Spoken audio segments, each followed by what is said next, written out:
Well, happy anniversary, Cap fans. Welcome to episode 220 of the Captain America Comic Book Fans Podcast. I'm Rick Verbanis. I'm your host, and I've got a co host. It's the best one out there, at least for 4 years now. His name is Bob Lucius. Oh, Bob. I'm Mr. White Christmas. I'm Mr. Snow. I'm Mr. Icicle. I'm Mr. Ten Below. Friends call me Snow Miser. Whatever I touch turns to snow in my clutch. I'm too much. You are too much, Rick. You Uh, are. how are Nice. you? One of my favorites. Yeah? Wow. Do you know what that's from? Yeah. Was it the year without Santa Claus? It was. It was a Yeah. year without You Santa Claus. boys. That's right. And then Heat Miser, right? Oh, Yeah, Heat Miser. good stuff. That came out in 1974. So Bob, why am I greeting you with a classic Christmas tale? It is our annual Festivus special. I mean, no, it's our Christmas special.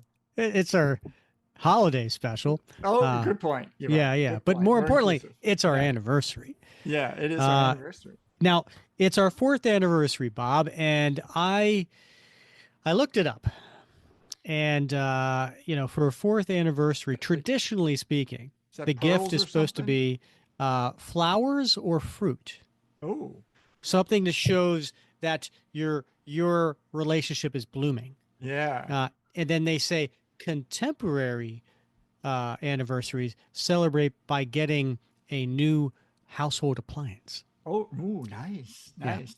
I told you that story about the time I sent a box full of bananas to Yeah. young, and it came all rotten, and she couldn't even read the card because it was so juicy, and she wondered what she had done wrong to anger me so. Yeah. And then I followed up your story with my story about the card that I had about the said, guess what I got you for your birthday? Zip.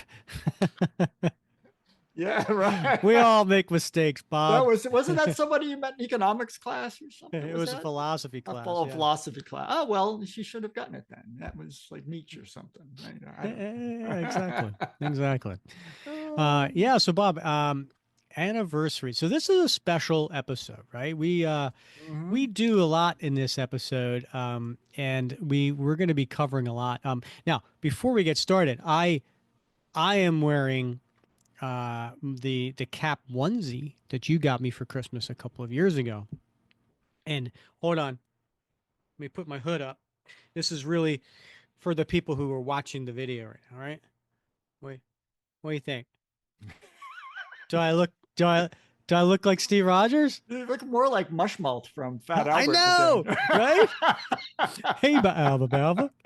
That's That's it. exactly what I That's thought when I saw this. yeah, that's it Right, right there. Yeah, yeah. All nice. right. Oh, But anyway, yeah, I ordered a I'd love to see you go for a walk in your neighborhood, just sometime around 10 p.m. at night. Just take a walk around the block with that hood up, the whole thing. Yeah, uh-huh.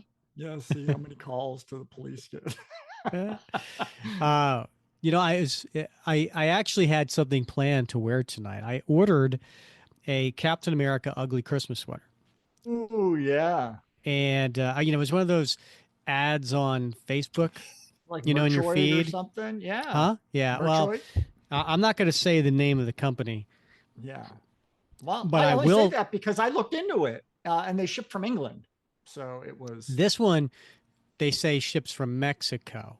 Oh, And right, so it means it's going to get here in time for Valentine's Day. right, yeah, yeah, Yeah, I should have read the fine print because it shipped a week ago. yeah.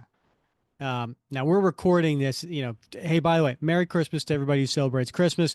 Because if you're listening to this on the day it comes out, it's actually Christmas. And but we're recording this a couple weeks earlier, and I ordered it on December 5th, and today's December 12th. And so, I'm sorry, I didn't order it. It's shipped right on December 5th, and it gave me a tracking code with this shipping company I've never heard before in my entire life. Yeah. And I go to that company, I put in the code, and it's like, this code doesn't exist. And I'm like, Yeah. huh.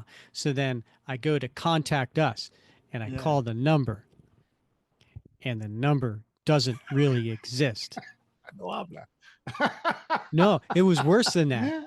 It was Yeah. because they're in New Mexico for the phone number, right? It was like a Yeah. 555 number or something. And Yeah. so I called the number and it rings and rings and rings, and then it picks up, and it's an automated thing, Hmm. and it's in some sort of Asian language I don't know. Oh, right, right. Yeah. That And makes I sense. and I'm like, and then it hangs Yeah. up on you. Yeah. That makes sense. Why So does they that were, make sense? well, to me, because these things are all like produced in China, right, or Vietnam, and then they get shipped through an intermediary, right. So sometimes it's in the United, sometimes it's Canada, sometimes it's Mexico. So they're probably not made in Mexico. They're probably, so you probably got the line for the company, and it's probably, a Chinese company. Not that there's anything wrong with that, because you can get good stuff, but yeah, it takes a while on that air packet to get there from through Shanghai. And I've ordered stuff, obviously, and as I'm sure you probably have, and our listeners have, from China. It takes a while. Yeah. So Takes a anyway, while. but I'm wearing this Yeah, onesie, and it's yeah, comfy. I'm yeah. You look I'm cozy. cozy in Yeah, this. Yeah. nice, good. They got some great. Not like when we were kids, Rick. They've got some nice Captain America Christmas sweaters Mm-hmm. these days, Yeah, my right? wife, I showed her a picture of it, and she goes, "Well, it wasn't my wife. Who was it? It was somebody at work, maybe." And they were like, "Oh, that's that's a little over the top, isn't it?" I'm like, "That's the point. Like, you don't get the subtle, ugly No. Christmas sweater, you know?" Yeah. See, now, like I went to, I'm a big Marshalls, TJ Maxx sort of guy. Yeah, yeah, sure. I've been there. Yeah, and so I have to do a bank run at least like every other week for work. And there's a TJ Maxx and a Ross right next to the bank. So Mm-hmm. I always like zip over there, mostly to see if there's anything cool for my son. But they had some fantastic collections of Christmas sweaters at TJ Maxx and Mm-hmm. Ross, and some really funny ones. But I'm like, it's Naples, Florida. Like, there's nowhere I can wear a Christmas sweater, right? So I took some pictures that I sent her to my wife, and she said, "Oh, get one for the cruise." And I'm like, "It's a Caribbean cruise. Like, where am I going to wear a Christmas sweater on a Caribbean cruise?" As badly as I want them, I just couldn't justify them. That's fair. It's a good. That's fair. We're living in amazing times for Christmas sweaters, right? That's all I'm saying. But we really are. Yeah, Yeah. magical. Yeah, and of course, once you look at something, it's on your feed and everywhere you go, right? And it's like, here's this ad, here's this ad, Yeah, here's this yeah. ad. Even if it's not, even if it's, you haven't looked at it, because we were looking at rugs on Casey's phone, my wife Casey, and Mm-hmm. now all I get are ads for rugs. Yeah, right. So yeah. Yeah. I know what Meg's looking up, right? And then that dawned on me, and I'm like, oh no. What is she getting on her phone? uh Hmm. oh, so Bob, What's with all these yeah. dating service ads? Hmm. Um So, the agenda for today. Mm. We have got a lot to cover. And so we have a fun theme, as we do every anniversary episode. And we like to tie it in with the holidays. And so we challenged our listeners, what classic holiday story would you recast with Captain America characters? And so we gave a couple of examples. There's the Red Skull who stole Christmas, things like that. And so we're going to get to those. Our listeners did not disappoint. We have a lot of audio shared and a couple of videos too. So we'll get to those throughout the show. We're also going to take a look back at our favorite episodes and favorite interviews from 2024. Bob and I will exchange gifts on air. That's always exciting because we have I have stuff right here that came in the mail that I have to open. Oh, thank Um, goodness it came. Yes. yeah, and then yeah, I got it today. Um, and then we're also going to revisit the 2024 bucket list and see what we checked off on that. And then some new topics for the 2025 bucket list. And then Excellent. speaking of 2025, we will also announce our long tail story that we will kick off the year and what our Cap Madness bracket will be in March. And Bob, it wouldn't be a special if we didn't have a special villain call in with their holiday special recasting. Oh, interesting. Interesting. Okay, I look forward to that. Yeah. Well, that is a lot to cover, Rick. So, yeah, I think people are getting their money's worth out of this Mm. show. Um, and speaking of money's worth, I also need to reach out. We do have a handful of loyal patrons to the show that do donate, and we appreciate that immensely. It does help with our expenses and you know allows us to keep continue to do what we do. So thank you for that. And I need to reach out to the patrons because things have changed with Spotify as far as allowing people to donate. So I have to find a new thing. So guess what I'm going to be doing during my holiday break? I'm going to be doing all kind of research for that. And then so stay tuned, listeners. If you do want to help be a patron of the show, we will give you more details on that soon. The other thing too, speaking of funds, we want to remind people that we do have a GoFundMe that we are doing for a very worthy cause, and it is the American Heart Association. And we're doing this in honor of a recent birthday for artist John Cassidy. He passed earlier this year, and it was, due to heart complications. And so we thought, in honor of his birthday, we would do a fundraiser. And so one of the things that you can do if you go and there's a link in the show notes. You can, any donation gets you entered into a contest to win this amazing comic written by Jeff Loeb and drawn by John Cassidy. It's the last part of Fallen Sun, the death of Captain America, which is acceptance. And as you can see here, there are 18 different Cap creators that autographed this book. It was graciously donated to us by Seth Offenberger, and so we're going to be giving that away. All you have to do is make a donation into the GoFundMe that goes directly to the American Heart Association, and it's tax deductible. If you were looking for something before the end of the year for a tax deduction, this is a good one. And then also you can get a free entry into the contest. All you have to do is go to our YouTube channel and subscribe to our YouTube channel, and then share one of our videos on your social media and send us a screenshot, and boom, you're automatically entered into the contest. So, Bob, that is another thing that we did in 2024 is we launched a YouTube channel. You did do I mean, you did an amazing job putting that together, Rick, I have to say. And the extra work that goes into editing those episodes, but it really does add a certain layer to what had previously been just sort of an audio experience. And I think it really takes it up a notch for folks who haven't checked those out yet. Yeah, please do check out our YouTube channel because we do have several different playlists that you can go on there. And I mean, currently, I think we have 50 plus videos that we've got on there from this year. And but they're listed in playlists. So you can do our specials, which is something like this would fall underneath. You can do our interviews. You can look at our panel by panel dramas of the particular issue comics.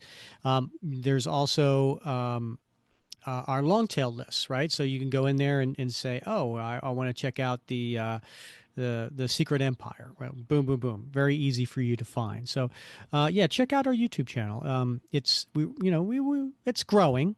It's growing. Still, by far, most people listen to the podcast, which I totally get. But we encourage people to check it out. It is fun seeing the visual element that goes along with this as well. Not to mention just seeing us, right? Wow. Usually it's So my expression of amazement to the things that you say, Bob. thank you, Rick. Thank you. That means a lot. Mm, it wasn't a compliment, but okay. It's the, You know, one of the the things that I was the really best I'm amazed going to about. get. So yes, I'm taking it. You know, one of the things that I was absolutely amazed about this year in 2024, when I look back on 2024, Bob, Uh-huh. and I think of things that I was amazed by Yeah. that came out of your mouth. Yeah. Uh, This episode is brought to you by Google Gemini. With the Gemini app, you can talk live and have a real-time conversation with an AI assistant. It's great for all kinds of things, like if you want to practice for an upcoming interview, ask for advice on things to do in a new city, or brainstorm creative ideas. And by the way, this script was actually read by Gemini. Download the Gemini app for iOS and Android today. Must be 18 plus to use Gemini Live. This year, Santa's bringing the power of Energizer into his workshop. Whoa, the Energizer Bunny's got so much power. Wait, he's powered up all the toys. I think that means we're done for the year. I love this bunny. He's the hardest working helper the North Pole has ever seen. And he wants all your gifts to have the power of the #1 longest lasting AA battery. So this holiday season, stock up on Santa's and the elves' favorite battery, Energizer Ultimate Lithium. I think by far the highest one was when when the light bulb went over your head Yeah. and you were like, "Oh, time capsule." We've only been doing this for a few years, right? Where we're at the end of Right. every thing Yeah. we pickle. What are we going to Right. put in our time capsule? And Yeah. I say it like that, time capsule. Right. And I don't know. Did you Yeah. think I had some sort of speech impediment, or? Well, I But just- the light bulb went off. I did. I mean, for years you've been saying Munster, so I just figured it was it was just the way you pronounced it. Just you accentuated the capsule. All right. Yeah, but it makes perfect sense now. Yeah, Yeah. yeah, Sort of like when we have people on during the night caps. yeah. The night caps. Yeah, Or when we wow. have guests on talking about their art captivated. Yes, yes. I'm Right. seeing a pattern here. Yeah. Okay. Nice. Yeah, I wasn't very good at Clue. Yeah. Or when we have we don't do the acting out and we actually just talk about the comics, and it's called a recap. Yeah. Okay. All right. All right. Yeah. Have I hit you over the head It's enough coming, with starting to like connecting the strings to the Okay. thumbtacks. It's coming together. Yeah. Bob, let's go ahead, and we've had a lot of submissions Yes. we have. for the holiday special recasting. Let's get to Mr. Tom Boyd. So my idea for a cap revamp of a classic Christmas story would be Home Alone.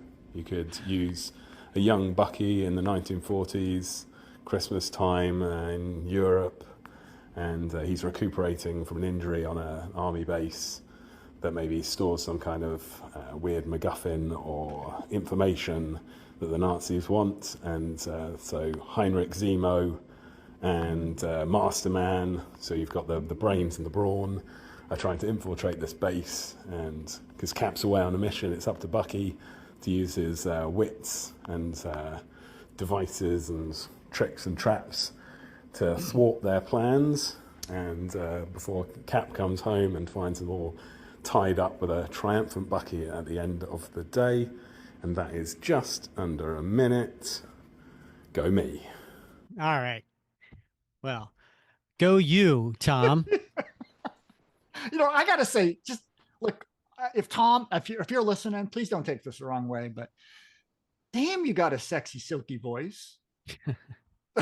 You know what reminds me, Rick? Have you ever seen that little skit with Idris Elba? It's not Idris Elba, but it's a guy who plays Idris Elba, and he's I like, don't know. he goes into like a neutron collider, and he's like, "What's going on here?" And he goes into his, just like a coffee shop, and he's like, "I can work here. I can make a," and he's like, "I'm Idris Elba." And his voice sounds just like Tom Boyd. And so every time I hear Tom talk, I can hear Idris. I can see Idris Elba. Okay. So, yeah, just Well, first of all, when he said "go me," that's Mhm. because Tom was challenged to keep it under a minute, and Yeah. Yeah. that's a little tough for Tom. Yeah. So go you, Tom. Good job. Yeah. And I am a little annoyed with you, Tom.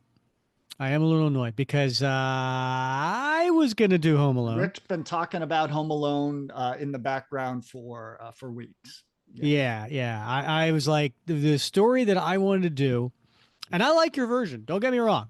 I think it's a really clever version. You had me at MacGuffin, Yeah, but absolutely. Yeah. the Home Alone I wanted to do was a depowered Steve Rogers, who, you know, for whatever reason, he's depowered and he's a young kid again. Could go back to the Mark Grunwald, Al Milgrom story, where he was turned into a teenager by Cersei, whatever. I don't know. Whatever the reason, he is depowered and he's young again, but he still has his smarts. And so the base is being infiltrated. So he sets these, booby traps and just like Macaulay Culkin's character. And I was going down that path and trying to figure that out. And then you sent your submission in. And I was like, curses. I had to pivot. But anyway, that He was did. fun. He did it. I mean, it's a very credible story. I mean, I would enjoy reading a comic book with with this plot line. I think it's great. I can see a little Bucky, young teenage Bucky, using all those tricks and traps and messing with Zemo and Masterman. I mean, I think it's very, very clever. And I have to admit, I did have to look up MacGuffin. The only familiarity I had with MacGuffin was Inspector MacGuffin from American Idol's. I think he had a play, and then it was made into like a movie called "What About Dick," and there was an Inspector MacGuffin in that. But I did have to look up MacGuffin, so maybe it's used more casually in everyday conversation on the other side of the pond. But I didn't know what it was. Well, it's wow, I can't believe I actually knew something that Bob didn't. That There you go. never, ever, ever happens. Well, Um, you've got theater in the blood, Rick. it's true. So Bob, you know what? Let's just get right into 2024 favorite episodes. And we had obviously, 50 some episodes to pick from, except for the interviews, right? Interviews we kind of separate. But as far as the non-interviews, what would you say was your favorite episode of 2024? I there were so many good ones, Rick. I love the fact that we did the Cap President. I loved the what if story that we have done. But I really enjoyed our discussion. It was a special episode, Nightcap with Nate Charles, right, where we talked about the top 10 Cap uniforms. And the reason I like that so much is one is I love when we have a guest on, particularly when it's one of our listeners. Because he's a fellow fan, right? Not that the writers and artists aren't fans, but there's just something special about one of our peers in the group who comes on and somebody who's passionate about something, whether it's art or foreign editions. In this case, it's Nate who's passionate about cosplay, and that's something that's it's always interested me. I don't, not something I've ever done, but having him on and getting a chance to talk about that a little bit with him, but then giving him the opportunity to talk about those 10 Cap uniforms that we have seen, and then argue about some of the ones that weren't represented and why they weren't represented. That was a lot of fun, and I really enjoyed that. It was a great conversation, and I came away feeling like I knew Nate better, and I was better for it. The other thing cool that came from that was he did a poll in the Facebook group, and to see what's the next one he should cosplay. And I believe was it the captain that got voted, or was I it I, Commander Rogers? I think it was the captain. Yes. Okay. Yeah, which is one you don't see very often. Yeah. So I, that I would be also cool. think Nomad was up there high too. Yes, yes, that's right. Yeah, Yeah. but we only had a long discussion about who could pull off that plunging neckline. It wasn't me. Well, speaking of Nate Charles, he sent in a submission too. Do you want to listen to that one? Yeah, let's do that. Hi, this is Nate Charles here, and for my classic holiday tale, I'd like to put a Captain America twist on a Christmas story, wherein young Steve Rogers dreams of getting a vibranium shield for Christmas. But everyone, including Peggy Carter and Dr. Erskine, warn, "You'll break your arm off, kid." Alongside his best friend, Bucky Barnes, Steve will face off against the local bully, Johann Schmidt, who will triple dog dare Bucky to stick his arm into a frozen drain pipe. The dare goes horribly wrong and costs Bucky his arm due to frostbite, and will lead Howard Stark to gift him a prototype replacement, which doubles as a lamp that proves anything but fragile. On Must be Christmas morning, French. Steve finally gets his shield, but when he throws it, the shield will ricochet back, and due to his inexperience, he's going to bruise his arm. But despite this mishap, Steve will later reflect on this being the best gift he will ever receive. Happy anniversary, Rick and Bob. Aw, thank you, Nate. We appreciate you Oh sending that man. story and the anniversary wishes. Yeah, Nate's a great guy. We enjoy having him on the show. That I like. Listen, A Christmas Story, that's a classic. Oh my goodness. Yeah, and a double dog dare. What do you do? I mean, you can't avoid that, right? You can't say no. Well, yeah, maybe Bucky would have an arm if he didn't. Yeah, good use of a classic story repurposed for a Steve Rogers Bucky Barnes story. So well done, Nate. So when I was a kid, when did A Christmas Story come out? Like 1980, something like that.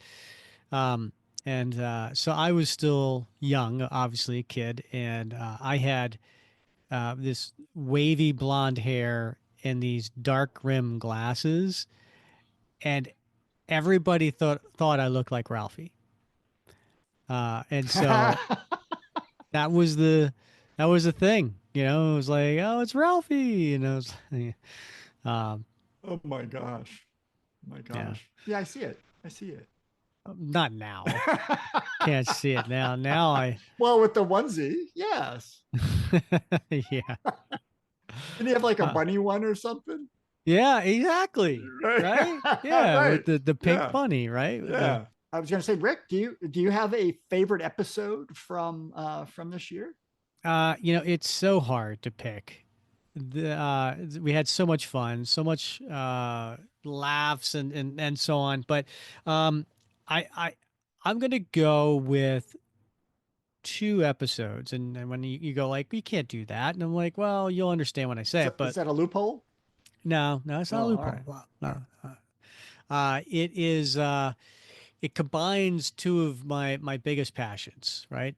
Comic books and fantasy football. And that is the two episodes where we had the Captain America comic book fantasy draft. And we had Bob, did you pick up the play on words there? The fantasy? No, I don't Yes. know. Yeah. Yes. Captain America comic book fantasy draft. I It's just amazing. It's you're like a master weaver of words. what can I say? I like a good pun. Yeah. So anyway, we had two episodes. We had one in April and we had one in early September to where we invited two listeners onto the show, and the four of us had a draft of Captain America characters, and for to form our own personal story that we had in mind. And there was a lot of great ideas, a lot of gnashing of teeth, mostly me when my characters get stolen. Right. Yeah. A And lot of and sniping. so speaking of Tom Boyd, Yeah. he was on the show on the last one we did. So those are some highlights for me. Yeah. I'm still trying to read through his summary of his story. I'm not to the end yet, so Yeah, it's quite extensive. and that's the summary. Yeah.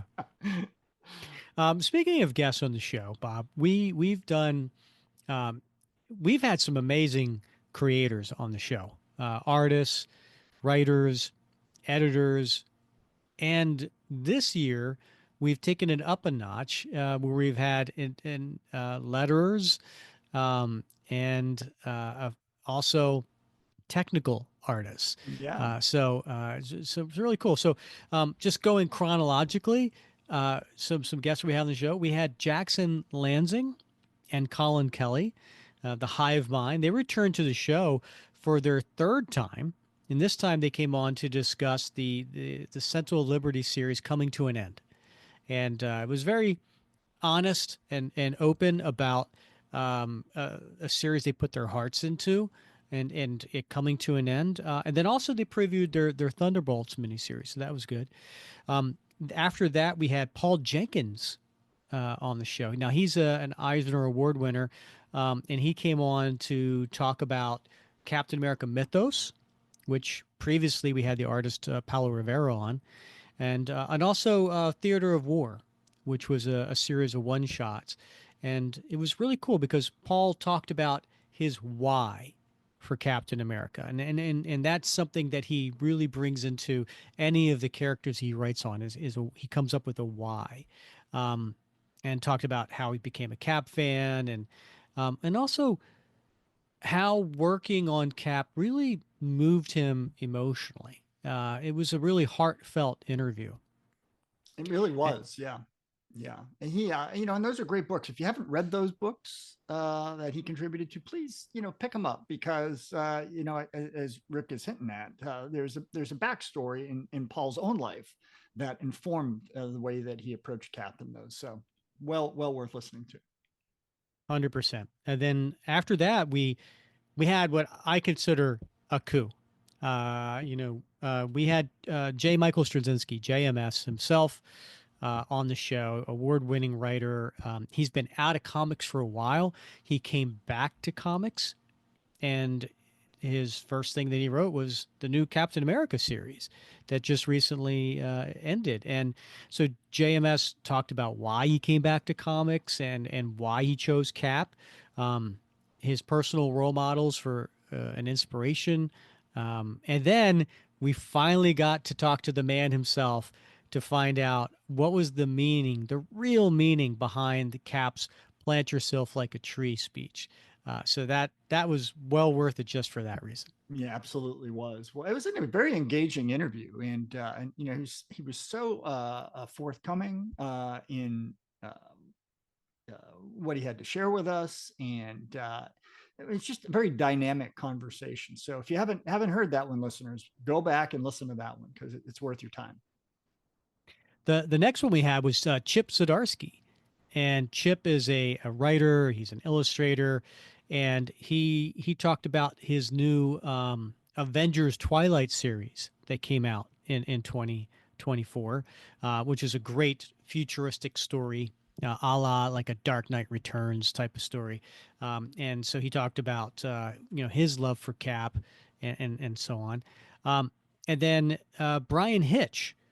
Now, Brian Hitch is an amazing artist, and he worked with Cap on a few different elements. He worked on the Ultimates, and so designing all of the Ultimate characters, including Steve Rogers, and then also Captain America Reborn miniseries with Mark Waid, and of course he also has a new series out called Redcoat, which he talked about. So he was an interesting guy to come on the show. It was, and one of the nice things about this is, you're always very, very, what's the word I'm looking for?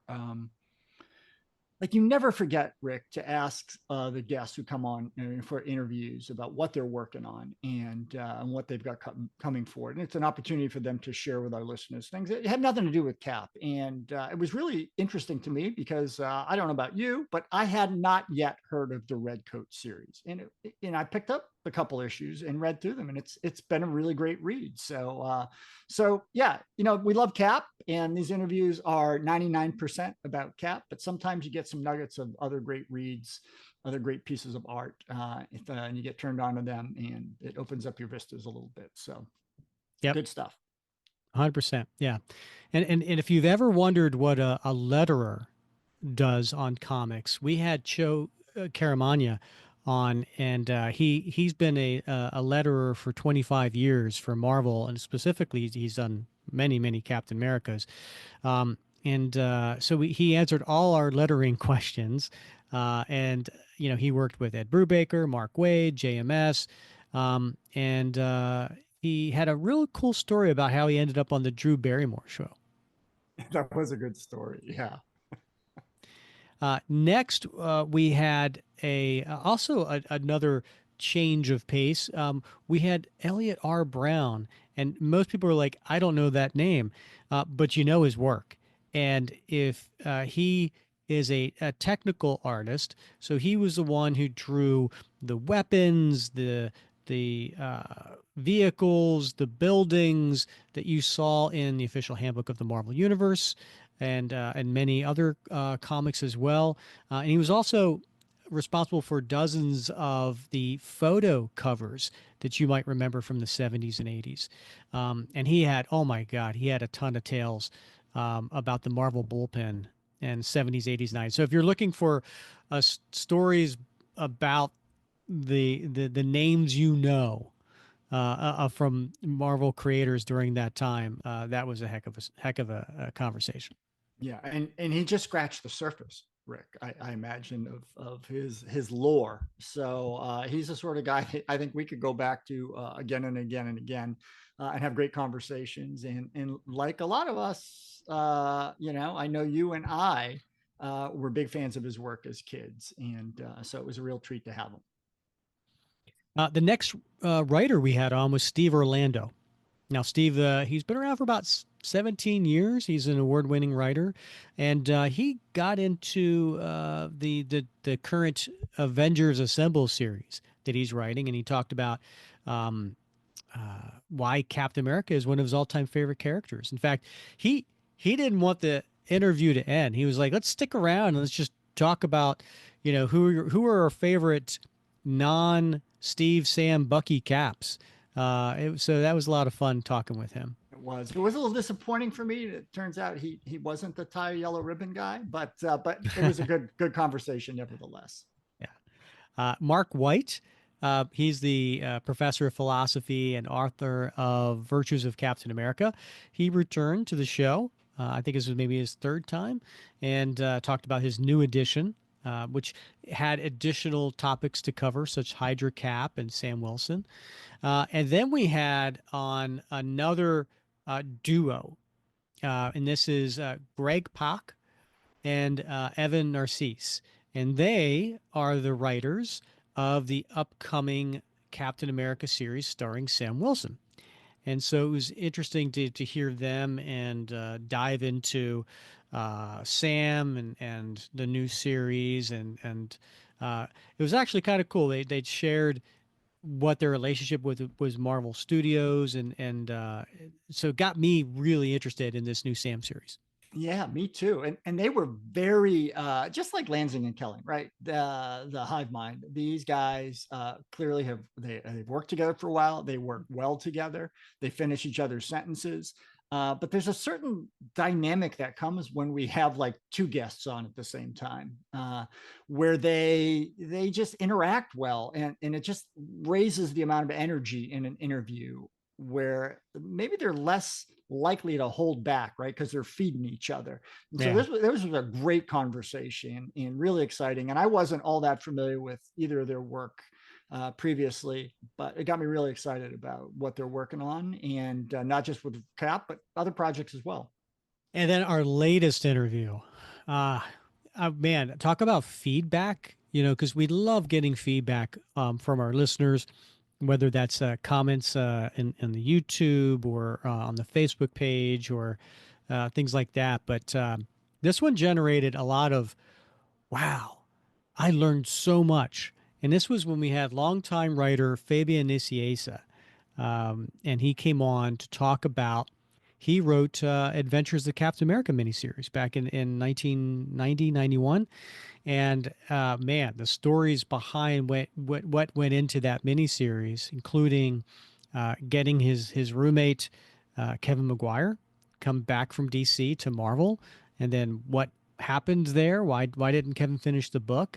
So that was interesting. And then he talked a lot about the Jack Monroe Nomad series because he wrote the miniseries, he wrote the long ongoing series, and talked a lot about Nomad.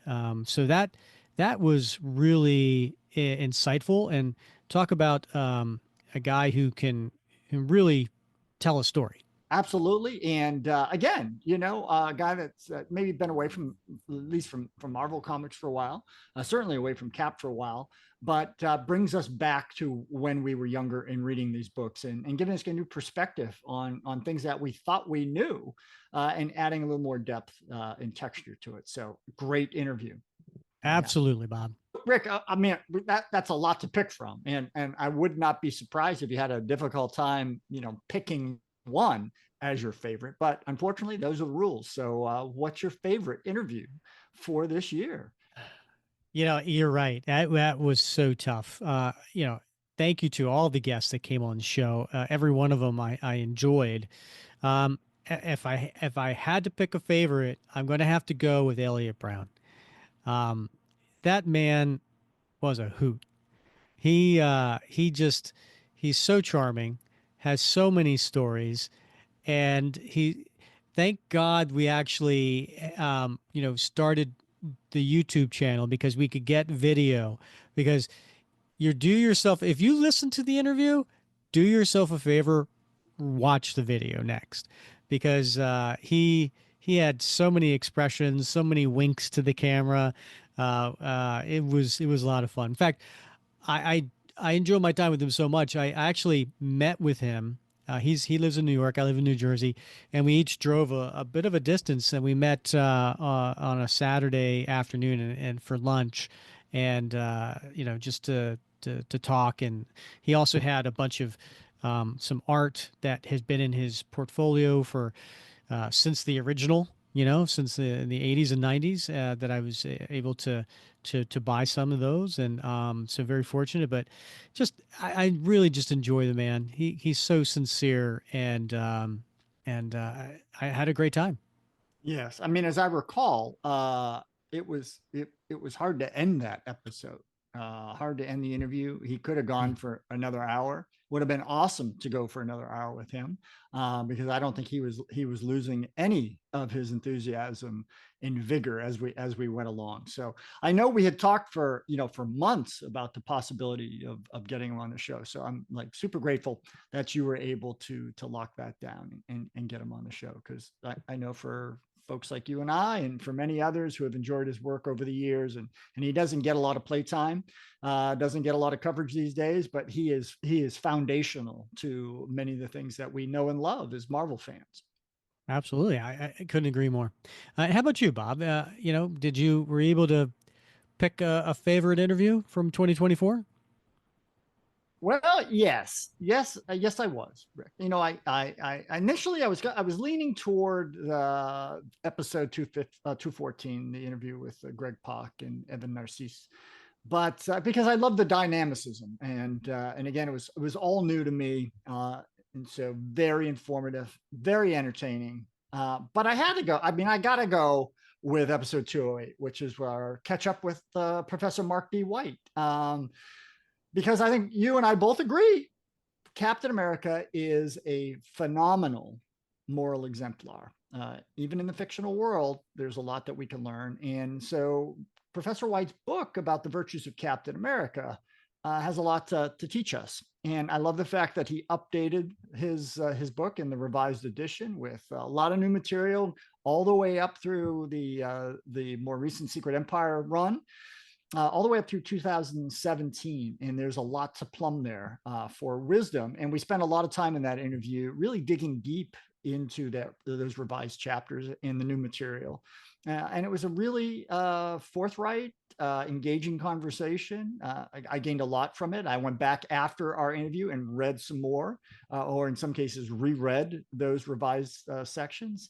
And every time I go back, I get something more. So I love having Mark on the show. Hope we have him on again. But it definitely was my favorite episode of the year. Yeah, it's always great having Mark on the show. Certainly enjoy it because just talk. It's one of those things where he's studied Captain America, right? And so he had, and as a professor of philosophy, he has some insights into, just outlooks on the world and how Cap plays into that. And I'll never forget. I mean, the first time we had him on the show, it was, can a fictional character become a role model? And the answer is unequivocally yes. And the reason being is that it's a North Star.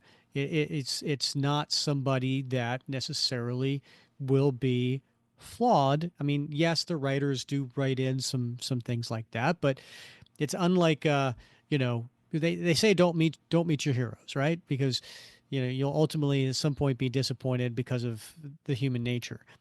Well, at least in a fictional character, there's always that area, that North Star that you maybe you'll never achieve, but the goal is to work towards that. And so it's always a great conversation with him.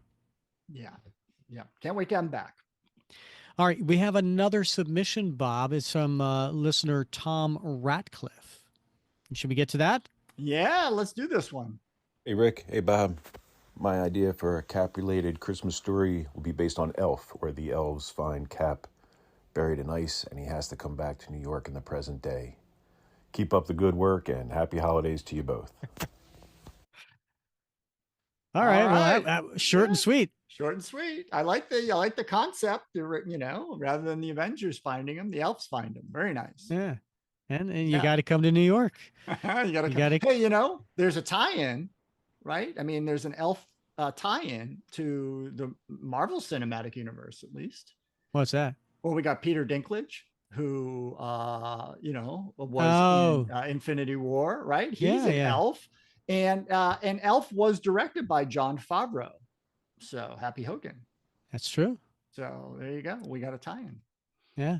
Yeah. Elf is one of those movies my kids and I watch every year. That is such a fun movie. It is. It's a sweet movie. Right? It's probably my favorite Will Ferrell movie. Yeah. Yeah. Other than what's that one where he plays the fraternity brother? It was one of his earlier ones. I can't remember. Oh yeah, I can't. Yeah, I can't remember the name of it right now. It's got like Luke Wilson and. Yeah.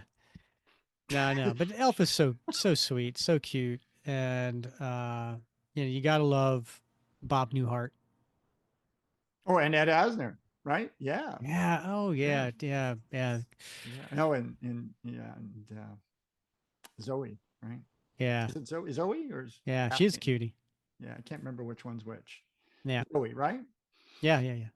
So in 2024, Bob, we kicked off a new recap segment where we take a story and we review, but do not act out. The panels by panel, because we had some listeners who were like, you know what, we prefer that. So we said, okay, well, we'll offer that. And so we did that. We did 4 times this year. We did a recap. We did in episode 172, we did the Theater of War. So there's 7 one-shots. And so that would be too much to cover, panel by panel. So we did a recap of those. So if you want Bob mentioned earlier, do yourself a favor and read those. Well, if you don't want to read them, you can listen to episode 172 and we'll take you through them. Episode 177, we had John Sewell on the show and helped us recap the new JMS series, volume 11. Oh, right. And so we did the first story arc, issues 1 through 6. So if you haven't checked out the JMS series, do check out episode 177. That'll give you an overview of it. And we all took a turn, recapping that. Episode 189 is when we did volume 6, which was the Ed Brubaker series with Steve McNiven. We did the first story arc. Episodes 1 through 5, or issues 1 through 5. And then not too long ago, episode 202, we did a Deadpool story that features Wolverine and Captain America. And this was in Deadpool Volume 5. So it was a 4-part or 5-part story. And John Sewell made it back for that. So those are always fun, doing the recaps. And it's fun having John on as a kind of like an unofficial third co-host. Yeah. He plays an effective foil to you, so I appreciate that. What, you need all the help you can get, right? I need all the help I can get. That's right. So, Well, John actually called in to give us a greeting. oh, he did he? Hey guys, it's your buddy John. Just wanted to drop a message and say happy anniversary, and also to say my favorite moment from this year has got to be the ensemble cast production. Man, that was so much fun, total blast. Got to play Batroc again, always fun, and everybody just did an amazing job. So, again, happy anniversary and happy holidays, everybody. Talk to you soon. Well, thank you, John. Yeah, that was a real close second for me when we're talking about favorite episodes this year was episode 200 when we did the community theater. John's such a good guy. He just brings some light and joy to the show, and it comes through in his greeting. And he's right that it took a lot of players to make that happen, but the end product was definitely worth the time and effort for everybody. Yeah, it was episode 200. We want to do something special for that. And so we covered Captain America 400 and 401. It was the Galactic Storm story. And we had a director. We had, I want to say, 18 different people doing voices. And then it was, we had some rehearsals, we had some auditions, and it was a lot of fun. So if you get a chance, check that out, episode 200. And we will do that again next summer. And we have to come up with an idea on what the story is going to be. Yeah, it's not easy. I know you put a lot of work in, as did the cast, trying to come up with a story that had enough parts to allow everyone an opportunity to participate. So, kudos for all the prep work that went into that.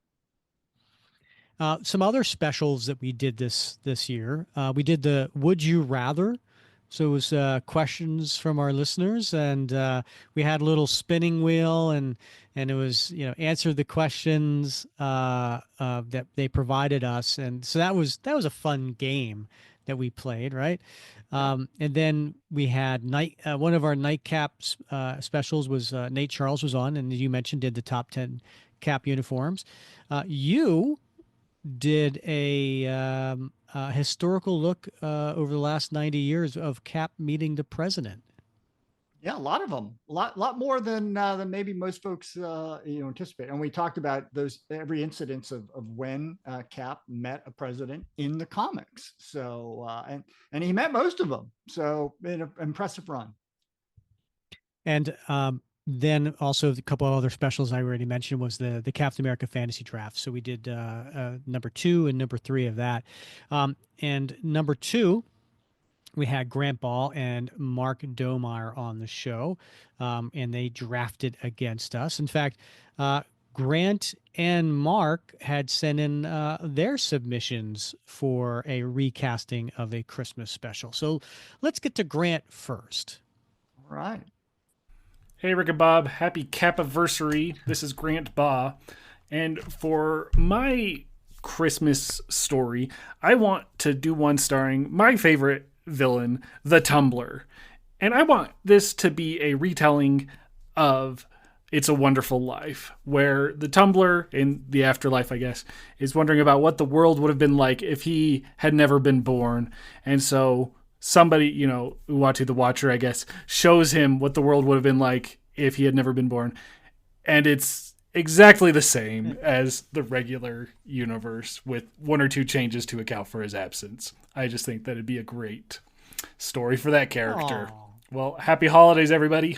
I've often wondered what the world would be like without Michael Keane. So, yeah. I want to know what those one or two incidents are. Those one or two major changes that Grant has teased. I don't know, but I mean they're minor.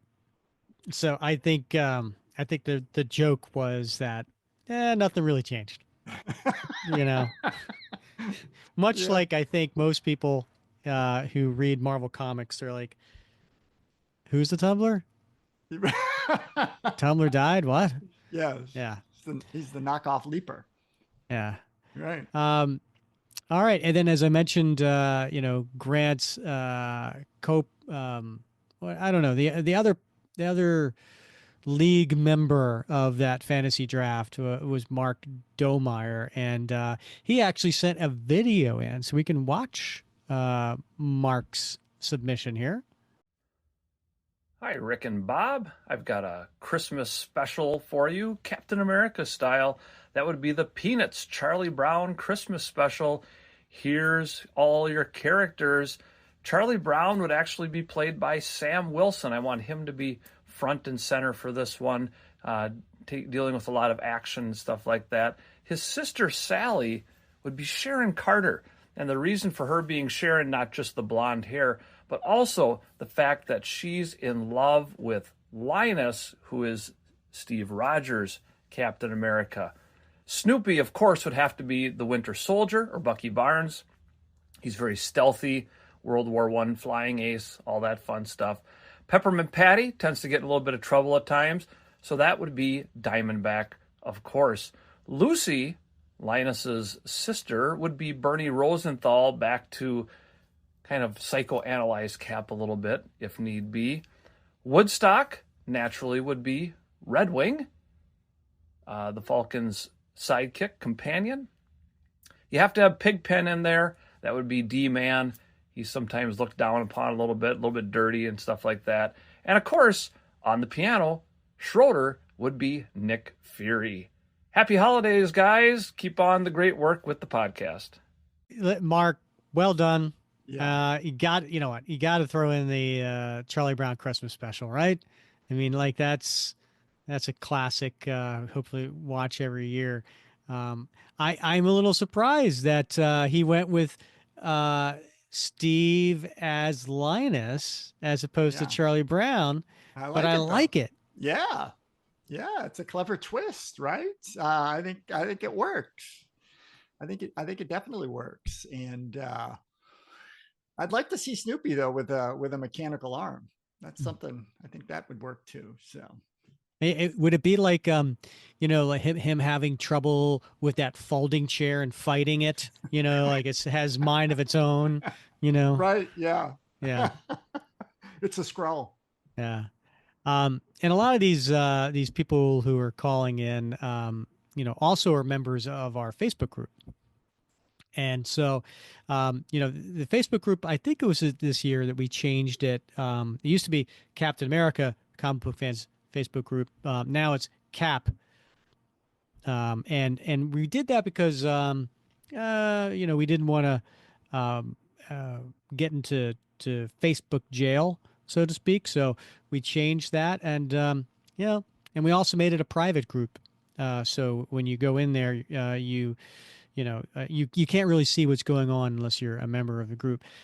So because of that, I think we've reduced the amount of new people coming into the group. But you know what? It's all about quality, Bob. And so, they have to answer certain questions about, who are the favorite Cap creators, but also agree to the no negativity rule. And so that's very, very important because it is an oasis from everywhere else. And I got to say, not only that, it's a very active group. So in 2024, we have over 1,800 posts this year. That means over 5 new posts a day. So there's always something to find in the group. Yeah, and one of the cool things, and I don't know how many folks do this, but it's fun to go back in time and just type anything into that group's search function, anything you're interested in, because sure enough, there will have been something about it previously, and that is just a gold mine of great information about art, collectibles, statues, anything, ephemera, and of course the stories themselves. So it really is, for Cap fans, particularly new ones as well as old ones. It really is something that they should treasure because it's unique out there. That's an excellent point. Yeah, it really has become a treasure trove of Captain America memorabilia, where people can use that search. You're absolutely right. And as I mentioned, very, very active. I also want to thank, you and the moderators, Heath and Daniel, who help, approve, right? We have eight, like I said, over 1,800 new posts. Each one of those has to get approved. And we've also have nearly 12,000 comments Right. in Yeah. 2024. So Like we talk to each other, right? I mean, the four of us, Facebook Messenger, like, hey, keep an eye on this one this weekend, or what about this one? You think, what's the deal on this one? So, I mean, there is a lot. Folks don't see it, but there's a lot that goes on in the background to keep that, as you said, an oasis. And speaking of metrics, just a couple to share with you, Bob, about the podcast. So this year, 2024, over 130 hours of new material this year alone. Well, that makes sense because I had planned to get in shape this year, and there's my gym time. So. Just looking at Spotify itself, 59% of our listeners on Spotify discovered us this year. And here, this blows my mind. Our little show, Bob, was in the top 10% of video podcasts on Spotify. Think about that. All right, I'm thinking of all the video podcasts on Spotify, our show was in the top 10%. I am thinking about renegotiating my contract. That's what I'm thinking about. Well, but the funny thing is if like you go to our YouTube channel, it's like, oh, this one only had like 40 views or something like that. Yeah. And it's because people are watching it on Spotify. They're not watching it on YouTube, which is interesting to me. But we did make the top 10 podcasts on Spotify for 89 people, and 21 people had us as their number one podcast for Spotify in 2024. So yeah. When they get their little Spotify Wrapped, they're like, your number one podcast, our little logo is going to show up there. Wow. Yeah. Right. Any idea what our top listened to episode in 2024 is? I have no idea. I mean, it could be any one of those interviews. It could have been, maybe our special guests, like our nightcaps. I don't know, Rick. I think you were dead on when you said interview. It was episode 182, interview with Chip Zdarsky. You don't say. I did say. Oh, you just did, yeah. Yeah, and that's the power of when our guests share this on their own social media. Yeah. And it's like, oh, okay. All right. Yeah, that makes sense. Top 10 countries. Top 10 countries listening to us in 2024. United States being the number one. That's 82% of our listeners are in the U.S. And then the following is similar to last year. So we have Canada, UK, Portugal, Australia, Germany, Singapore, Brazil, Greece, and France, rounding out the top 10. Those are that's an eclectic mix there, between Singapore and Greece and Australia and Portugal. I mean, I know it's not a lot of listeners. Maybe it's one, here or there, but that's still pretty cool though, I think, Oh yeah, over 100 worldwide reach, Rick. Yeah, over 100 different countries listen to us. Yeah. That's crazy. North Korea in there by chance? No. You asked me that last year. Yeah. Well, I'm still hoping. I'm hoping. Yeah. We have around. South Korea and Korea. Okay. So I'm assuming Korea is North Korea. I know. Kim Jong-un, I know you're listening. That's right. Yeah. Bob, we got another submission. And you know what? When Grant did It's a Wonderful Life, apparently it's popular because Steve Rogers himself sent in a video of It's a Marvelous Life. All right. Well, it's one of Frank Capra's most famous movies, so for sure, not surprising. I'm Steve Rogers from San Antonio, Texas, wearing my Captain America Christmas sweater, attempting to put Captain America characters into my favorite Christmas movie and do it in 1 minute. Republic Pictures presents It's a Marvelous Life. Steve Rogers, a skinny kid from Brooklyn who is picked on by bullies, shows his heroic nature when he rescues his young friend Bucky Barnes from drowning. As the U.S. enters World War II, Steve attempts to enlist, but is rejected as 4F. Despondent at being unable to defend his country, he stands on a bridge considering his next move. Suddenly, he sees someone fall into the river. Without hesitation, Steve dives in to save him. It turns out that he rescued Professor Reinstein, who had seen Steve get rejected by the Army, and deliberately jumped in as a test of Steve's bravery and character. The professor had sensed that Steve would be a worthy candidate for Project Rebirth. Receiving the super soldier formula, Steve confronts and exposes corrupt banker Henry Potter, who has been swindling Steve's friends and neighbors out of their homes and savings. It turns out that Potter is secretly the Red Skull in disguise. Remember, no man is a failure who has the super soldier formula coursing through his veins. Merry Christmas. That was great. He took it up a notch with that one, Rick, and I think it was a very clever recast of It's a Wonderful Life, It's a Marvelous Life, and he used some compelling characters there. And I always knew there was something off about Potter, banker Potter. So yeah, great job, Mr. Rogers. Yeah, nicely done, Steve. I like the little twist in the fact that Steve showed his bravery in another way, right? And he dove in after to save the man. So I like that. That was pretty clever. Yeah. You know what else I like? This Steve's been a Cap fan for a while, because you notice up on that shelf that on the wall, the Captain America license plate from 1975. Yeah. Yeah. So yeah, props that's to you, pretty my cool. friend. And he looks like he's got that Red Ryder BB gun from A Christmas Story up there too. It does, I like yeah. it. Yeah, I like that. Yep. So Bob, I think it's time to exchange gifts. That sounds like a plan, my friend. All right. I like it. All right, who should go first? Woo! I better go first, Rick. Yeah? I better go first. Why? You're welcome to go That's first. right. That's right. Yeah. Yeah, because I want to build the anticipation for Okay. our listeners. All right. You go ahead. You go ahead and open. You are our captain. So, all right.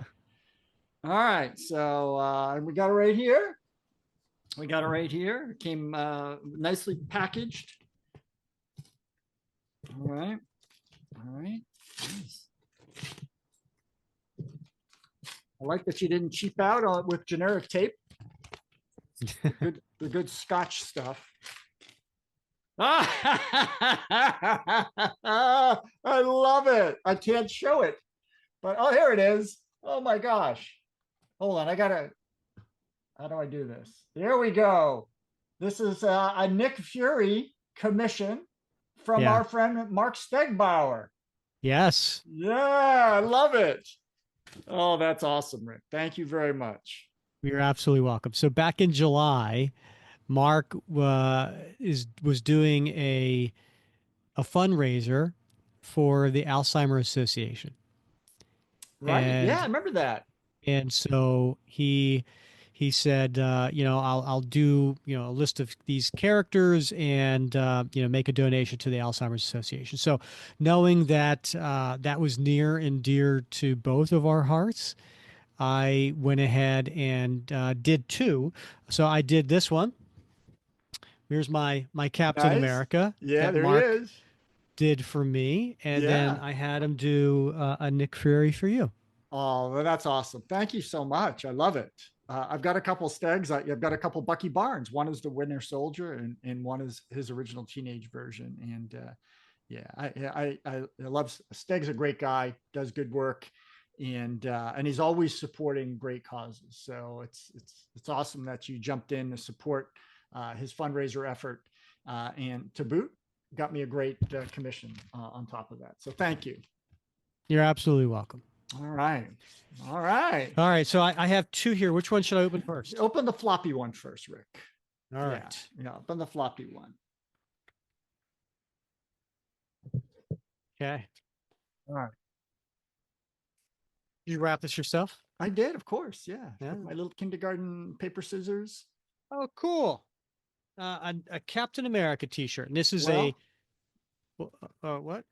Well, here's the thing. Rick, I every week we gather, and you're always sporting a Captain America T-shirt. You're very consistent about that. Mhm. And I felt like I had wanted to like bump up your wardrobe choices. So I ordered you several T-shirts, and only one came in on time to ship you. So of course, yeah, the Dave Yeah. Hoover one, Yeah, it's very cool. right? Yeah, I remember when this artwork became available on eBay. Very cool. Yeah, I don't have a cap on a motorcycle, so Well, you do now, Rick, I do now. because we talk about cap on motorcycles all the time and about the environmentally unfriendly nature of Cap's motorcycle. And you can tell he's moving because of He the is. exhaust. He is. But Rick, I have three more for you right here. Oh, Three more excellent. T-shirts. Are they all the same one, just different colors? Yeah, just all the same. Dave Hoover. No, they're all different. They're all different. They're all different than the ones you have now. So Okay. you're going to go into the new year with a whole new podcast wardrobe. Excellent. So I will get these three. They just came in actually today, so I'll get them shipped out to you this week. So Well, thank you, Bob. you got that? Can't wait to see it. All right, now you got to go on to part two. As I said, you are for listeners, video and audio. You are our captain. You are the Steve Rogers in our eye, and so So I'm opening up something that feels like it's a picture frame of something. yeah, And so you are. This is how I see you, Rick, when I close my eyes at night.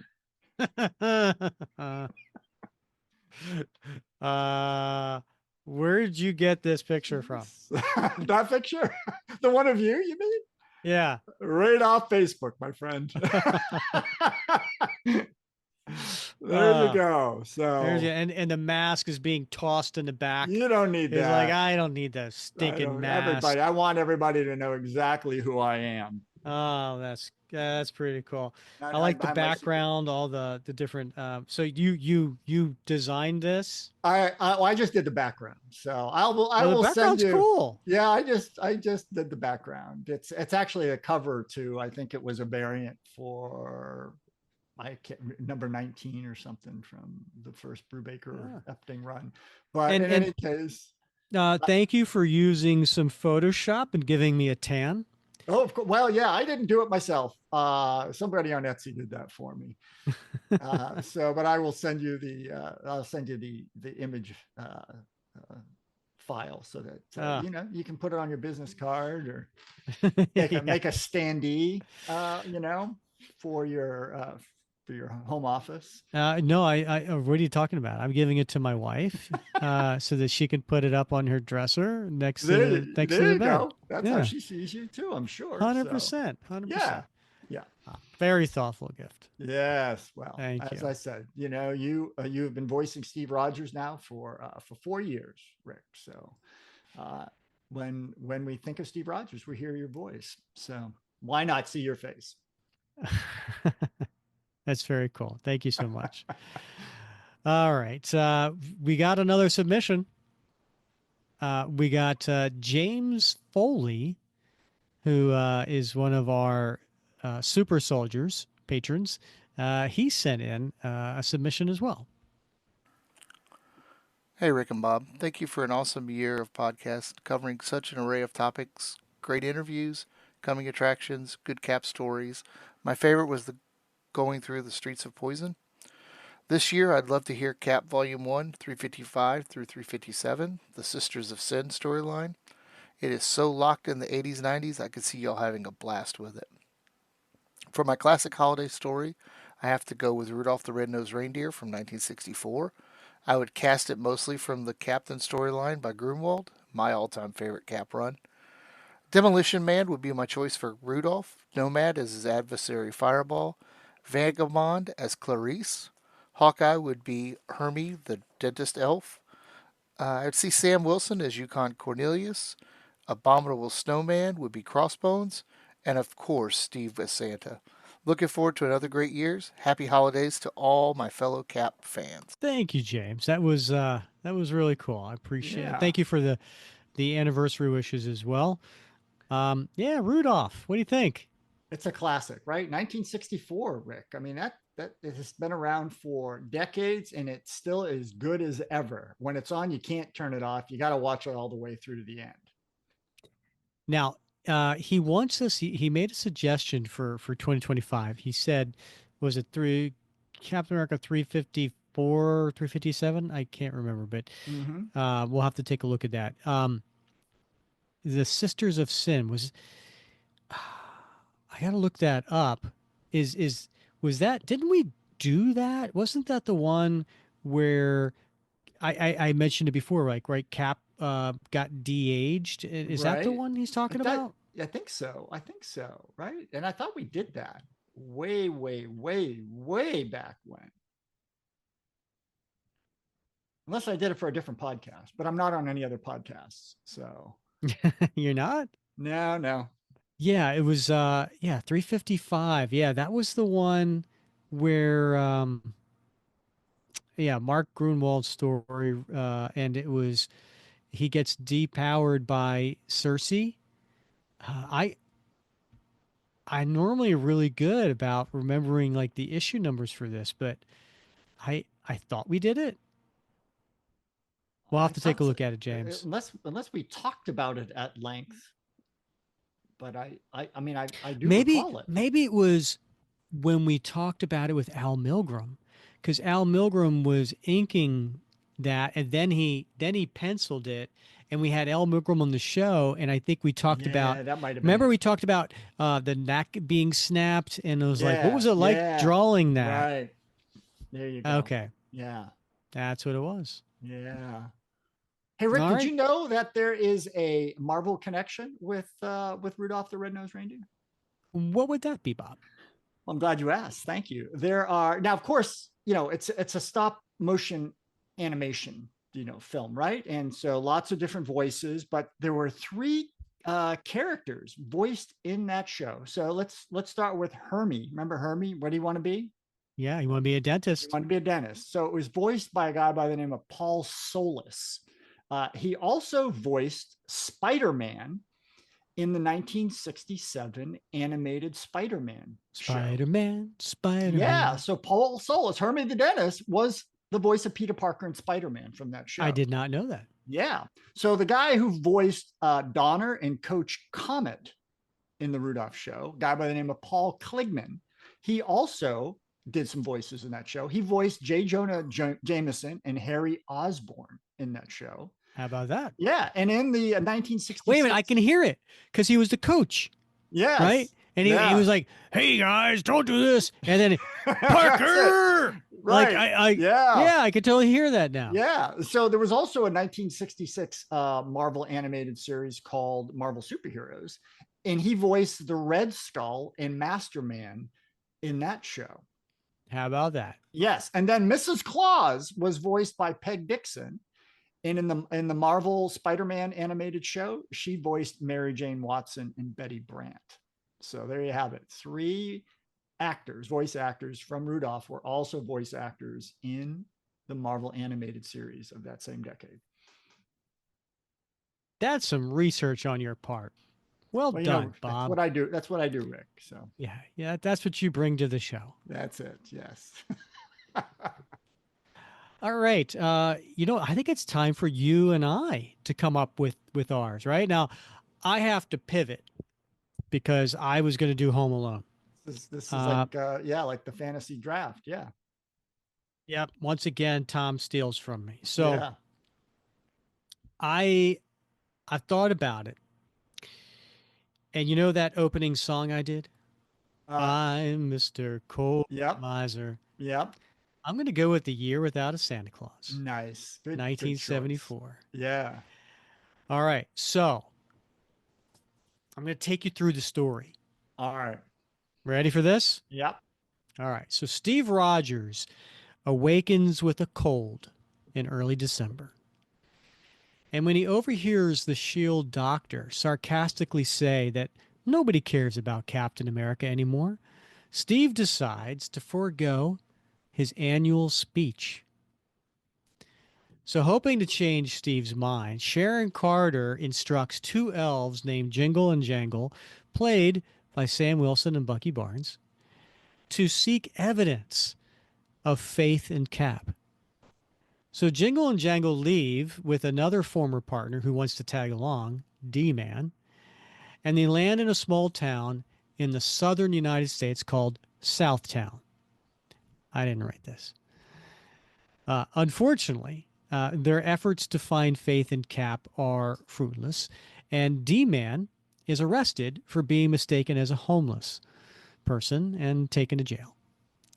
So after learning that D-Man is missing, Steve travels to Southtown disguised as a civilian named Roger Stevens. There, he meets a boy named Iggy, played by Ram, and his family. And after Steve leaves to rescue D-Man, Iggy realizes Steve's true identity and resolves to help. So Jingle, Jangle, and Iggy visit the town's mayor, who agreed to release D-Man if they make it snow in Southtown. Now, Sharon Carter collects the trio, and then they go and they see Snow Miser, played by Baron Zemo, and he's the keeper of the cold weather machine to dispatch snow in Southtown for a day. But he says he can't oblige because Southtown is situated within Heat Miser's domain, played by the Red Skull. So they approach Heat Miser, and he offers to cooperate if Snow Miser hands over the North Pole. And then there's a whole bunch of singing and dancing, and I'm Mr. Heat Miser by the Red Skull. And when neither proves willing to cede to the other's wishes, Sharon Carter consults Mother Nature, played by Madam Hydra, Viper, who persuades the Skull and Zemo to reach a compromise. Now, as the day of Steve's speech approaches, the people of the world send messages to Steve, generating international headlines.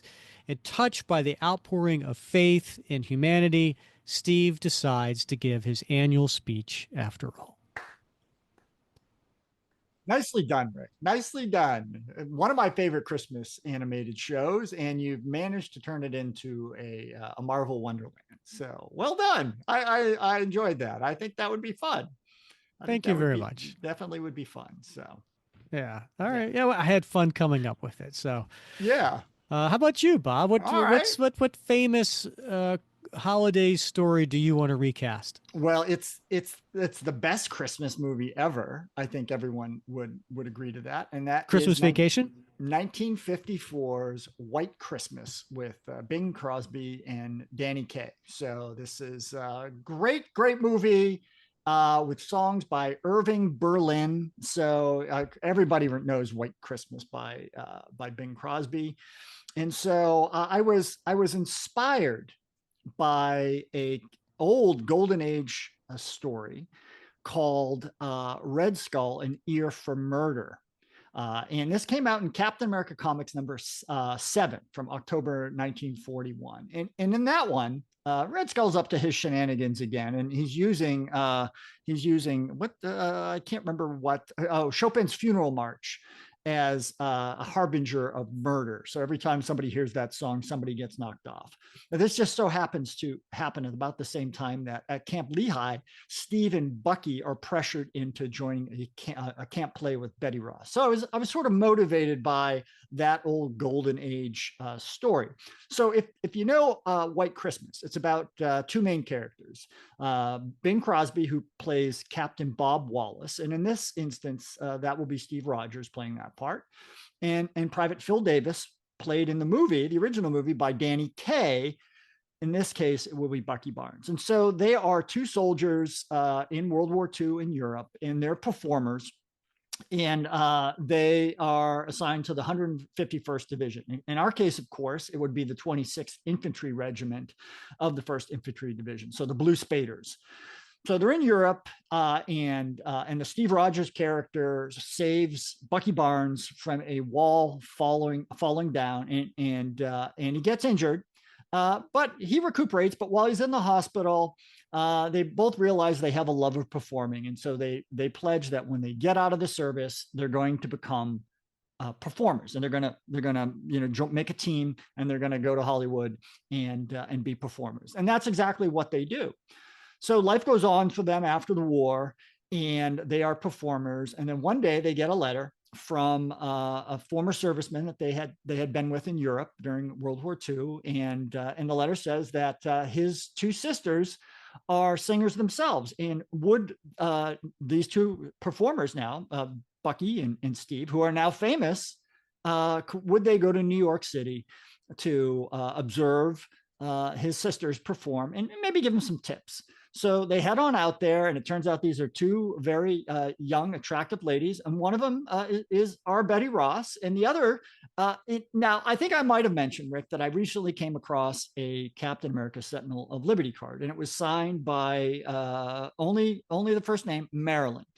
But I went back and I looked, and it was issue 16 of Captain America Comics, where they published the winners of the prize in the Sentinel of Liberty Club, and there was a Marilyn Diamond. So for the sake of this recast, Marilyn Diamond plays the younger sister of she had been in the Sentinels of Liberty and always had been a fan of Bucky, and they had a chance to meet in this what if version of the story.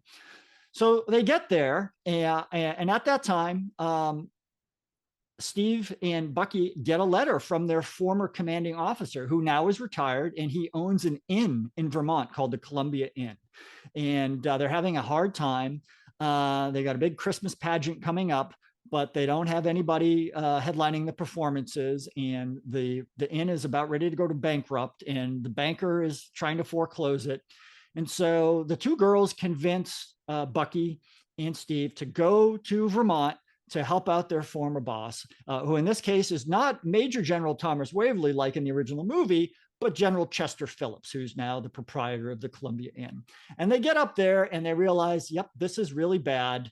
The general wants to give up on the inn and go back into the service, but he gets a letter, and the letter says that he can't come back into the service on active duty. And so to try to cheer him up, Bucky and Steve go on TV to one of the most famous performing TV shows in the country. In this case, it's in the movie, it's run by a TV producer, Ed Harrison.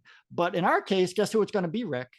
Who is it? Who's now retired and an executive TV producer? It's Mike Duffy, of course, Sergeant Mike Duffy, right? And they get on the TV and they invite all of the members of the Blue Spaders to come up to Vermont to the retired General's Inn for this big Christmas pageant. And then the rest of the movie, of course, is them putting on this big pageant that brings in all kinds of business, and they're able to save the inn from the banker, who, by the way, who is that? Oh, of course, it's the Red Skull with his three henchmen, what I like to call the terrible tellers, because of course they work for the bank. It's Batroc and Machete and the swordsmen who are trying to, derail this performance. But it's got some great songs. And can you imagine? I can't even imagine, Rick, to hear Bucky and Steve perform "Gee, I Wish I Was Back in the Army," which is my favorite song. I love White Christmas, performed by Bing Crosby. Mm-hmm. But to hear "Gee, I Wish I Was Back in the Army" performed by Bucky and Steve. Mwah. So it's a wonderful, wonderful story. Of course, love blooms. Bucky ends up marrying the younger of the daughters, and Steve and Betty get together and profess their love for each other. And it's a wonderful Christmas for everyone. Gee, I wish I was back in the army. The army was the place to find romance. Soldiers and whacks, the whacks who dressed in slacks, dancing cheek and pants to pants. There's a lot to be said for the army. A gal was never lost for company. A million handsome guys with longing in their eyes, and all you had to do was pick the age, the weight, the size. Oh, gee, I wish I was back in the army. Yeah, can you imagine that, Rick? That would be awesome. Yeah, so cool. Very, very nice. I like that, Bob. Good job. So, there's so much to unpack here. Yeah. Right. I mean, obviously, you gave it a lot of thought, and it's set up perfectly. and I'd watch that. I'd watch that. Heck yeah. Uh-huh. I'm going to send you that song later so you can enjoy it as you're fading off to sleep tonight. Oh, well, it's okay. Oh, no, I'm going to. Okay. Yeah. Wow. All right. Well, this was great. So many different ideas here, and thank you to everybody who sent them in. We never, um, our listeners are the best, right? They have such great imaginations and love for Cap. So always love hearing all of these. But before we go, Bob, there's a few things we have to get to, and I did mention there is a villain that called in as well. Let's take a look at the 2024 bucket list. There were some things that actually were left over from 23 and 22. So, the Patriot miniseries. You said we were going to get to that. We didn't get to that. Yeah, we didn't get to that one, did we? You wanted to do 2 Golden Age stories. We didn't get to that. No, didn't do it. Medusa Effect. Hey, guess what? Ding, ding, ding. Check that one off. Yeah. Cross that off. Episode 176. What If 44? Ding, ding, ding. Okay. All right. Cross that one off. Episode 193. March Madness. Of course, we did that again. We did, this time it was Favorite Artists Revisit, and Zek won that.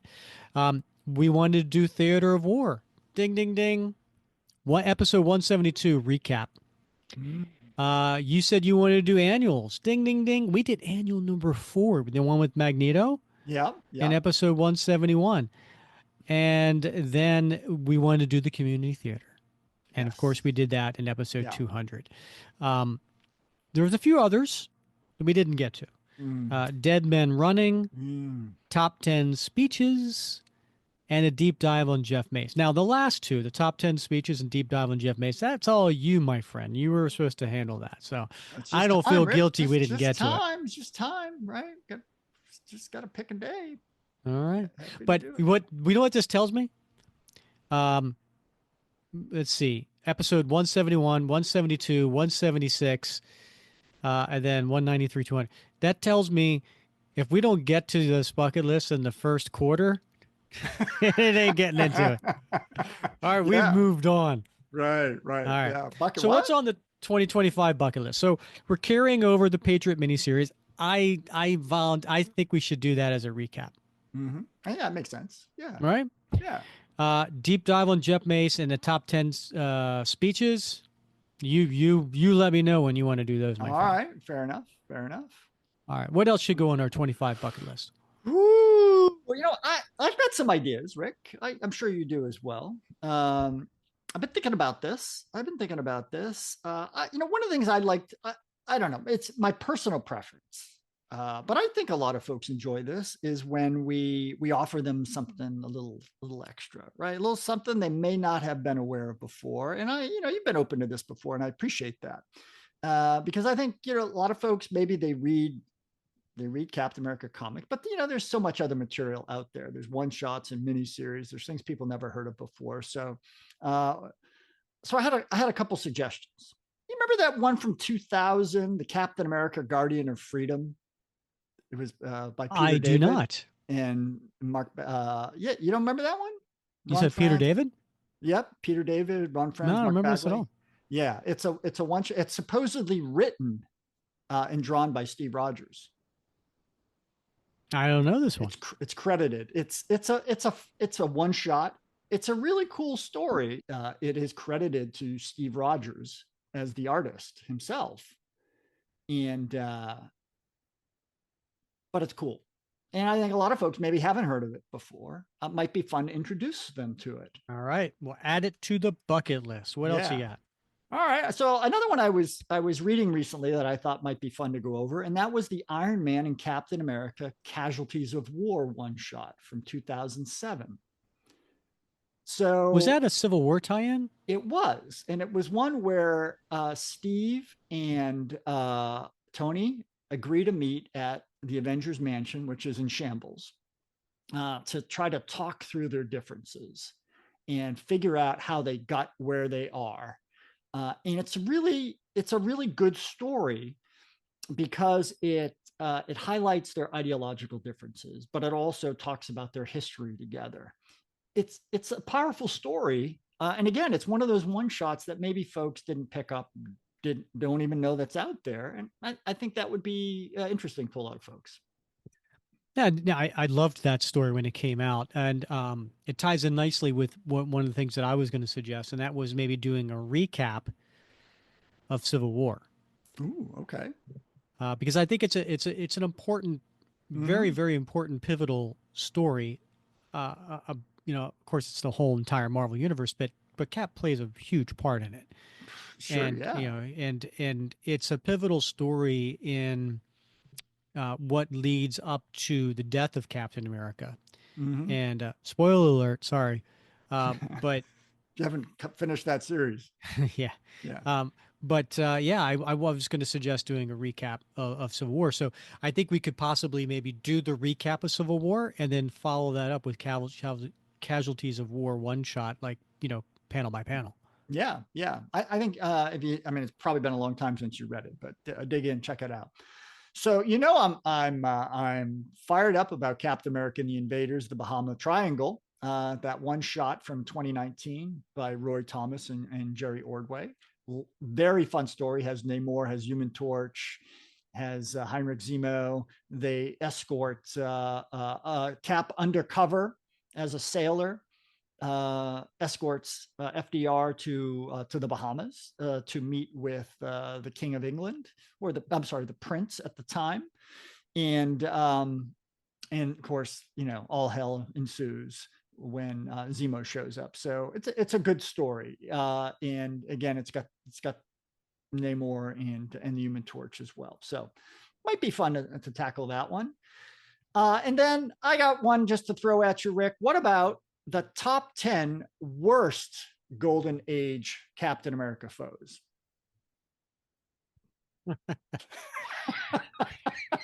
Because there's a lot of them. There's some Okay. wacky ones. Okay.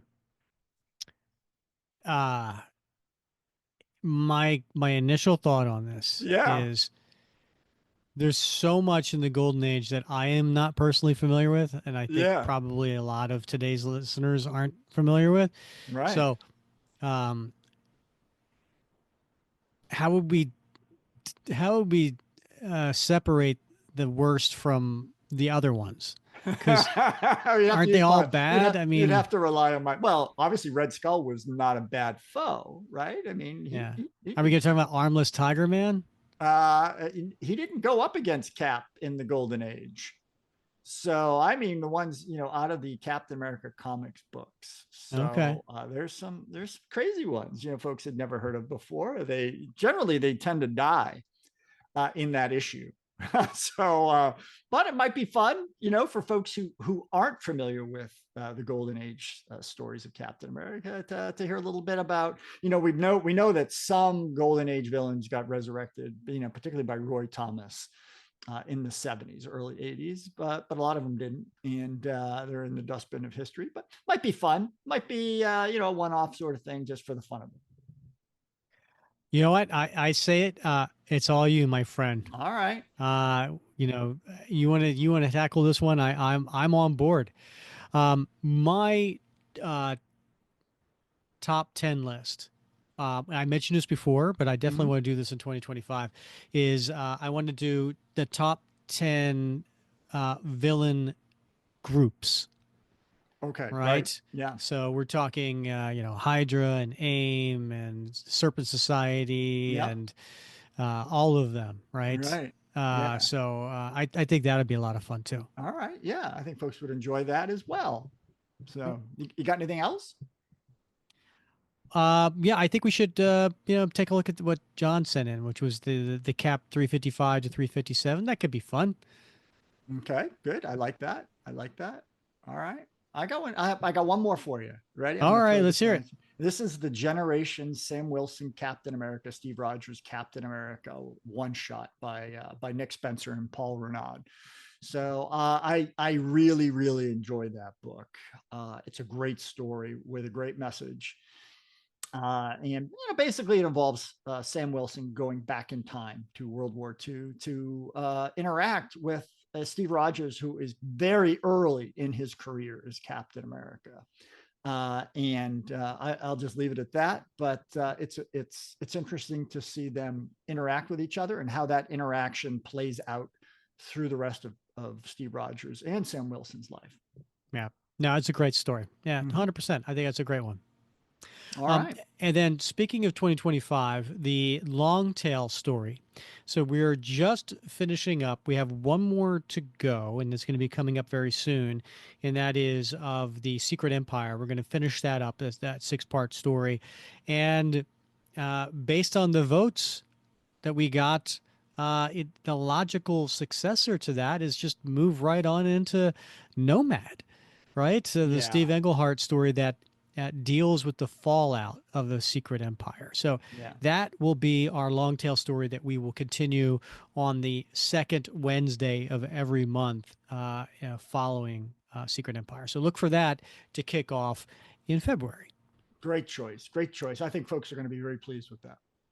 And then lastly, 2025 in March, Cap Madness, we have done favorite artist 2 different times. We've done favorite writer. We have done favorite cover. Now, I want to do favorite Captain America co-stars. And we'll do 16 heroes and 16 villains. And they all battle it out. And then the top hero and the top villain battle it out. And we'll get voted by you, the Captain America fans, the Captain America listeners, who your favorite Captain America co-star is of all time. All right. I'm calling it right now. It's going to be Red Skull versus Diamondback. That's good. I mean, if Tom Boyd and a few others had their way, right? That's right. Yes. Yeah. People can't resist. Can't resist the Diamondback. And then also next episode, we're gonna have a little fun top 10 list. Yes. Yes. Yeah. I like that. It's secret project. Right. Well, no, we're gonna reveal it here. Oh, you are? Oh, okay. Yeah. All I mean, listen, if people have listened this long, they deserve it, right? They deserve to know. Next episode, which comes out on January 1st, it's going to be top 10 Captain America New Year's resolutions. This is going to be fun. I can't wait to start ruminating about this one. I'm going to get liquored up first. Yeah, I think we really should, right? All right, Bob, we got one more submission. And as I promised, there is a villain who also wanted to share a classic holiday special recast by Captain America characters. Bonjour, mon ami. This is your good friend Batroc. Well, a friend to Bob at least. Batroc has come to bring the holiday cheer and to say if the Capitan were to be, involved in the holiday, it would have to be the Muppet Christmas Carol. Not just the Christmas Carol, but the Muppet Christmas Carol. In that way, Captain America would become the Muppet, no? Of course, you have the real life cast in the Muppet movies. And that real person would have to be Batroc, no? Batroc would play... Are you ready? Batroc would play Tiny Tim, and he would cast away his crutch and leap, flip. Tiny Tim will leap. It's a Christmas miracle. Oh my goodness. God bless us, everyone. Yes. Well, thank you, Batroc. Thank you very much for calling in and giving us that one. Absolutely beautiful. Love it. Never disappoints. Never disappoints. Yeah. Oh, Bob, I gotta say, hard to believe it's been 4 years. Yeah. Look for your fruit / flower Yes. gift at some point. Yep. Box of bananas coming your way, my friend. I appreciate that. Yeah. Ground mail. Yeah. And listen, Bob, the best part to me of this show is every Tuesday night I get to chat with my buddy. There you go. There You you know, go. Yep. it has been a great year. I know it's been a tough year for you. Yeah. And been through a lot, and I'm glad that I've been able to help you at least a little bit on a Tuesday night, and enjoy each other's company. So thank you for being the best gosh darn co-host out there. Well, same to you, my friend. And it's our oasis, and we're lucky because we get to invite our listeners into this experience with us every Tuesday, and hopefully they experience a little bit of that fun and a little bit of that levity and a little bit of peace from what goes on in the world around us personally and in just broader sense, because that's what it's all about. It's just about having fun, enjoying what we like, what we love, and sharing it with others. Yeah. Again, God bless us, everyone. All right. He's Bob Lucius. I'm Rick Verbonis. Thank you for listening to Captain America Comic Book Fans podcast. And as always, please rate, review, subscribe wherever you listen. If you're on YouTube, make sure you subscribe. Make sure you share that episode and send us a screenshot to enter you into the contest. Love listening to your feedback wherever that is, Facebook, or even a 5-star review on Apple. So as always, thank you so much for listening to another episode of the Captain America Comic Book Fans podcast. Merry Christmas, everybody. Ho, ho, ho.